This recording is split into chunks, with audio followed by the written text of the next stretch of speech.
A huge part of the series was to sort of branch out and find some interesting games that I had never heard of. I was poring over lists of all these horror games, trying to find something unfamiliar, right? Because nothing is scarier in a horror game than the unknown. And so I found this game on the PlayStation 1 called Hellnight.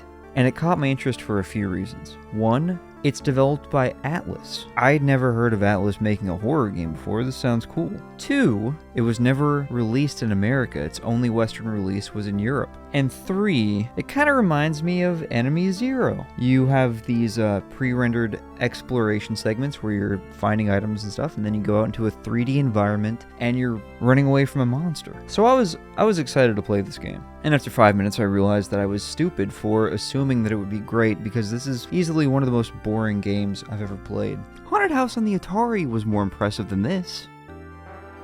Boo! Haunted House. Well, it's pretty scary. Yeah, what the fuck is this shit? I'm a pair of eyes going around. Oh god! Boom!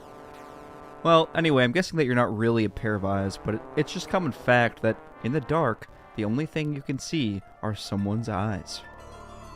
I've got a huge problem with modern-day horror games, specifically the kind where you're running away from a monster and you have no means to defend yourself.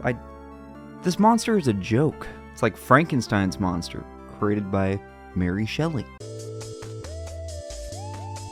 If I could, go back and, do any chick, it'd be Mary Shelley for sure. If I, go back in time. What, is Mary Shelley hot? Hang on, let me look up Mary Shelley. Oh, fuck. Honestly? She's got kind eyes. I think Mary Shelley has, that weird kind of nose that, points down. That I'm not saying, I like a nose that points up. I'm not saying that. I'm saying that I like a nose that points forward, a straight nose, and hers kind of does that weird thing where it points down. I think maybe her parents drank when she was, I think her mom drank. I think maybe her mom drank. I don't know how that works. But she's got really thin lips. Mary Shelley has extremely kind eyes that I could fall in love with, but her lips are so thin. That's something you have to think about when you're choosing a prospective partner. Could you kiss them? Are they kissable? And I don't know if Mary Shelley is truly kissable. I would go as far as to say that I would hate to kiss Mary Shelley. And that doesn't feel great to say, honestly. I'm not that shallow, but I'm shallow enough that I would hate to kiss Mary Shelley.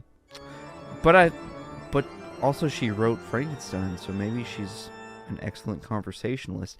It's all about balance. It's a give or take.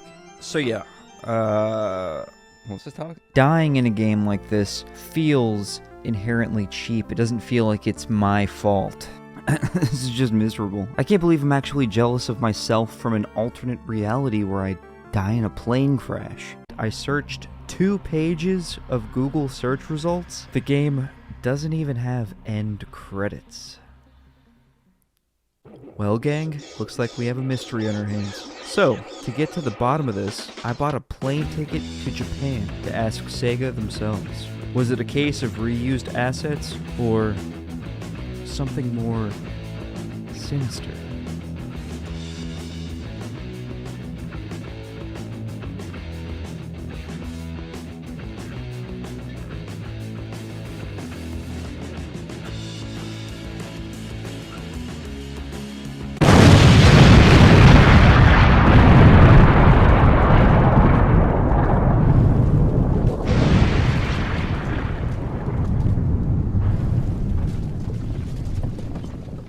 If I'm shooting a zombie in Resident Evil and it bites me, I feel like, okay, maybe I could have handled my distancing a little bit better.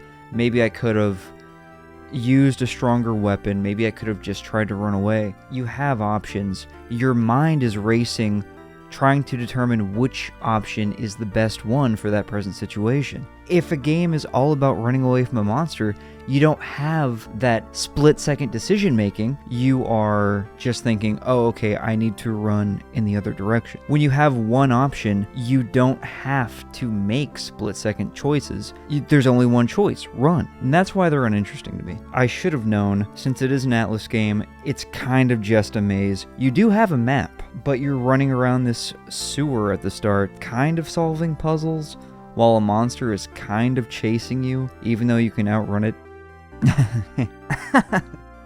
I wasn't laughing at this game. I was thinking about that Baby Mario trick in Mario 64. You know you can make Baby Mario in the face screen.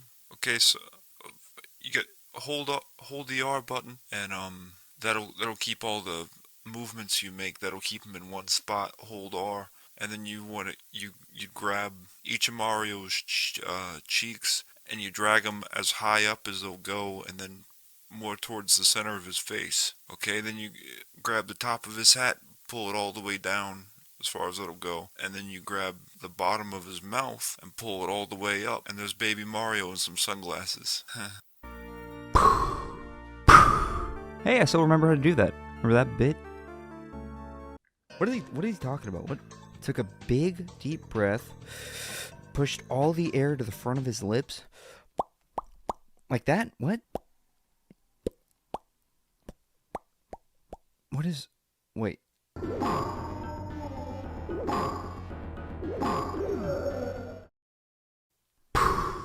Oh, that's it.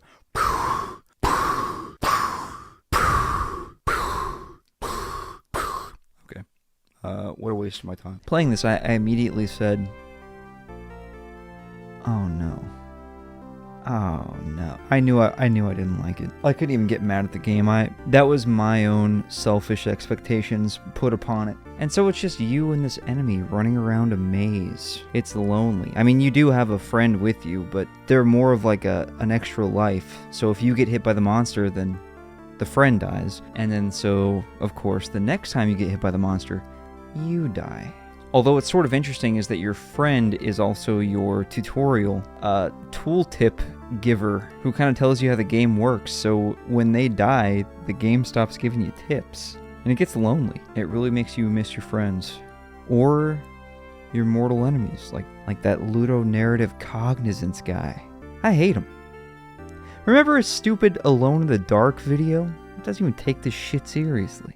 Alone in the Dark is both a horror game from 1992 and also the current state of my love life. Horror previously was little more than like, say, Super Mario Brothers, with some Halloween decorations strewn about, defaced pumpkins, bed sheets with coloured eye holes, bats. Atmosphere in games used to just be things that you could associate with horror. Contemporary atmospheres and tangibility has since moved beyond the infantile and often parodied vampires and werewolves, once part of fables and cautionary tales of real dangers given a framework. It was to be afraid of fear itself, to be reminded of the things to truly dread in an already horrific world. Remember how this episode started? You can't appreciate when times were good until you left them.